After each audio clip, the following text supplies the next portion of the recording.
Ladies and gentlemen, my name is Paul, and in this Gaming.com video we're going to be discussing and analysing tech news which, as usual, has popped up over the past 24 or so hours. We're going to be starting things out with Manli and the GTX 2070 and 2080 graphics card. You might recall that a couple of days ago we posted a piece of news that Manli had accidentally leaked the existence of the GTX 2070 and 2080.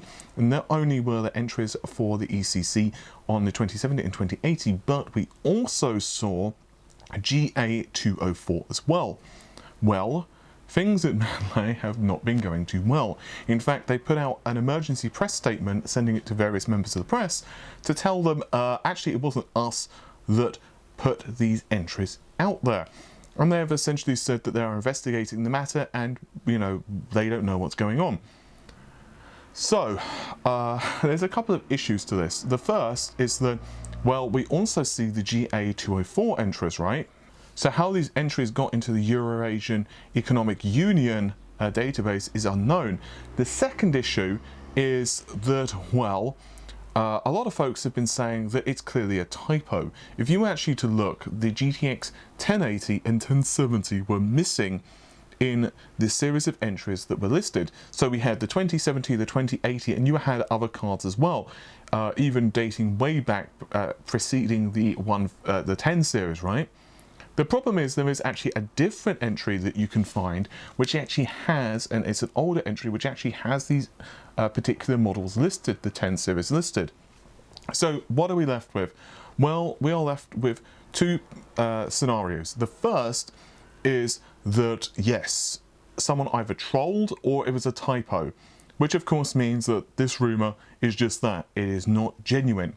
The second theory, and the one that I'm kind of leaning on, is that it was not supposed to have been discovered, and Manli are basically panicking. A lot of tech journalists also believe that as well. I personally am leaning on that side of the fence just because, I mean, it's one of those things where the fact that they are so desperate to get the story pulled, and the fact that they're denying it so adamantly, kind of tells me that they're feeling a lot of pressure here.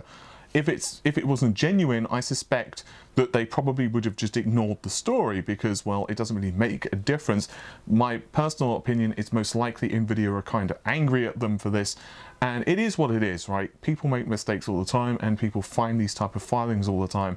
It is purely a guess, and it could once again turn out to be nothing. At the end of the day, whether it's this is something I've said previously, whether it turns out to be the 11 series, whether it's the 20 series, whether it's known as the 61 series, whether it's Ampere, whether it's Turing, whether it's known as Cole, whether it's known as Bunny, it doesn't particularly matter. These are only code names, and honestly they're only internal code names anyway. So for example, if I was to say to you, well, it's Turing, okay, what does that actually mean? Like if I was to say to you, well, Turing is an architecture and here's what it's actually based upon. If I was to say, well, Turing is a derivative of Volta and therefore here are the differences. It has half the number of tensor cores, it does not have HBM2, and here's the limit of the number of CUDA cores it has, along with these other changes on, let's say, double precision performance. You can say, great, I understand this is what's relevant. On the other hand, if I was to say, well, Ampere is a derivative of Pascal, it has some improvements on the architecture, it's a slightly refined rough architecture, and it has some of the characteristics of Volta, here's what's different, then you can say, great, that makes sense. At the end of the day, code names and namings don't particularly mean anything. To me, the much bigger piece of news, as we did a full analysis on, was the leaked PCB, and I'm going to place once again a link in the video description for that information if you're so interested. But just a quick reminder, it looks like we're looking at 8 GB of memory, possibly up to 16, 256-bit memory bus, and a whole bunch of other stuff as well. So as I said, if you want more information on that, you can check the link in the video description if you've not already done so. So now let's move over to Threadripper 2990WX and its smaller brothers. We have a full pricing and specification list for these processors going all the way down to the 20, and we also have some benchmarks as well. Now I'm going to warn you, the highest end SKUs are not cheap. but I don't think anyone was expecting these to cost $4.50. So what type of pricing are we looking at? Well, I'll go over the pricing first and then we can go over the specifications. We're looking at the WX at $1,800 US. The 2970 WX costs $1,300 US. The 50X is $900 US. And finally, the 20X is $649 US. To put that into some level of context, so the 1950X costs $100 more than 2950X, assuming both processors are referring to the launch prices, but of course it does have higher clock speeds, and that's really good value for money. But they also have those larger processor core SKUs as well. So what type of specifications are we looking at? Glad you asked. We have 32 core, 64 threads. We're of course referring to the WX, 3 GHz on the base. The boost is 4.2 GHz. TDP of 250 watts, once again $1,800 US. The 70WX, 24 cores, 48 threads, base clock of 3 GHz. The boost clock is 4.2 GHz, once again TDP of 250 watts, and once again $1,300 US.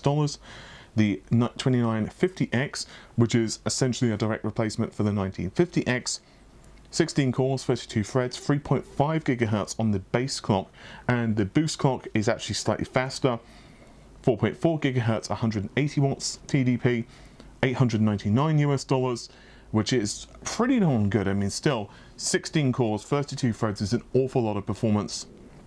Then the 2920X, which is actually a really good value. So the 1900X, if you recall, launched at 8 core, 16 threads, 3.8 GHz, 4 GHz, and had a price point of $549 US. The 12 core, 24 thread 2920X is base clock of 3.5 GHz, 4.3 GHz on the turbo frequency, boost frequency, and costs $100 US more. So it costs $649 US. So it is, in terms of value anyway, cost per core, considerably better than the 1900X. So what if you do not want the 2990? What if you want to get one of the lower end SKUs? What's the release date on those? Well, we don't know. All we know is that the 2990 WX is going to launch first, and then later on we will see the other SKUs added into the lineup of processors. What this essentially means is that if you don't particularly need 32 cores and 64 threads, and it sounds really cool to have that amount, and if you've got the cash, by all means go for it, but most likely a lot of people don't need that amount, even if you're doing VM work, you know, video editing. I suspect, however, these processors will be absolutely amazing for SMEs or perhaps small creative studios. I suspect a lot of game developers might go into this. It might be a really good entry rather than, let's say, Xeon processors, or perhaps even replace Epic in servers. It's a really nice processor and also supports lots of memory as well. It doesn't have like a small memory limitation if memory serves. Haha, it's 1 TB of memory. Obviously, that's a lot of RAM. So what about performance for these things? What type of leaks do we have here? Well, I'm glad you asked. We'll start things out with Sisoft Sandra, specifically the 2950 processor. So Sisoft Sandra is really good because it provides lots of different details and performance benchmarks of the processor. So this goes through some of them. I certainly won't read out all of the information because I'll be here for quite a while. But once again, it is the 2950X processor. This is a 16-core processor, as it's being reported here. It's running up to 4 GHz. And it has 512 kilobytes of level 2 cache per core, so that's 16 times, and 8 megabytes of level 3 cache times 4 for each of the CCXs. So what about performance? Well, we're looking at a total score of 486.50 GOPS, which obviously means excellent performance. Rather interestingly, this entry was only created on the 3rd of August, so it's only a couple of days ago. I won't read through all of the results, but Drystone int is 644.14 GIPS, Drystone long 645, and also this particular processor is using a Gigabyte X399 Aurora Gaming 7 motherboard. We also have a 3D Mark entry as well, This one is for the 2990WX processor.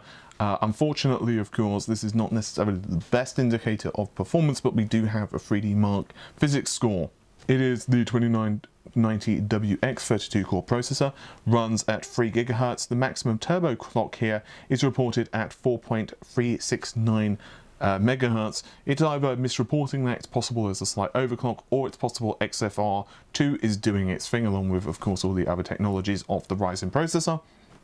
And we have a physics score of 20,681 points, which is pretty impressive, but of course isn't gargantuan. It's not like it's scoring like 80,000 or something, but it's simply the nature of how 3D Mark scores things. But this is really cool. It does tell us that the processor is starting to go out into circulation. And well, I really look forward to getting my hands on one myself. We'll be reviewing them, of course, on the channel. So if it's something you're interested in, and we have some very interesting tests in mind, trust me. I can't go into all the plans, but let's just say we've been talking about it with an IAB partner, and they're really cool, and they're really interested in some of the tests we've got. That's all I'm going to tell you all. Then yeah, stick around on the channel. And a small piece of news that is also worth discussing on the subject of Nvidia themselves, and that is Siggraph and a special announcement. So Siggraph is very instrumental in the graphics card space when it comes to the professional side of things, and Jensen Huang is undoubtedly going to be there.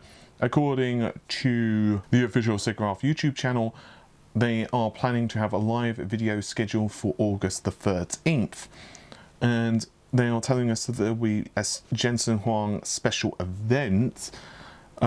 Honestly, I don't think this is going to be the date that we see mention of the next generation GPUs. After all, August 20th is the date that Nvidia themselves have said that we're going to have a special GeForce event, and there's going to be all cool hardware shown off and blah blah blah blah. It's possible Siggraph is going to show a couple of things. It's possible they're going to really push ray tracing.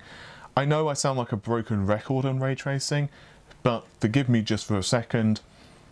My personal opinion is that Nvidia know ray tracing, at least in the future, is going to be huge. I don't necessarily know if we're going to be seeing it really as part and parcel of the 11/20 series, but I do think Nvidia are setting it up to be really a part of computer graphics, and AMD are of course really embracing this, Microsoft are embracing this, Kronos Group are embracing this. It's going to be really instrumental in adding additional realism to games. If you want to know more about ray tracing, we have done a simplified of ray tracing. I'll try to remember to link that in the video description.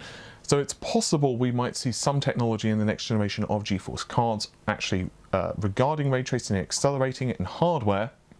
So it's possible that Jensen might decide to show some of this cool technology off. It's also possible that we might see, you know, a new version of, let's say, the Titan V, perhaps a cheaper version, or perhaps a new Quadro card, or something along those lines as well launched.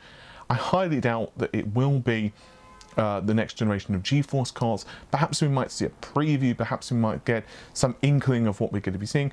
But my personal takeaway here is that it's going to be more of a Titan card or something more professional, or most likely just discussions of computer graphics and probably some other stuff that you would expect to see at a professional level event.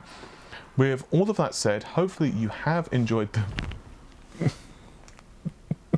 Okay, I've got a cat on my lap. Hello, Bonnie. Bonnie, you're actually interfering with the internet. She doesn't care that... Bonnie. Bonnie. I love you as well, Bonnie, but this is not the best time, okay? Okay. Why don't you go down there so that you don't rip my mic out, and I'll pet you later. And thanks for getting cat hair all over me, Bonnie. She doesn't care. No. Thanks for lying on my microphone cable there, Bonnie. Anyway, I think that just about covers it for this video. So...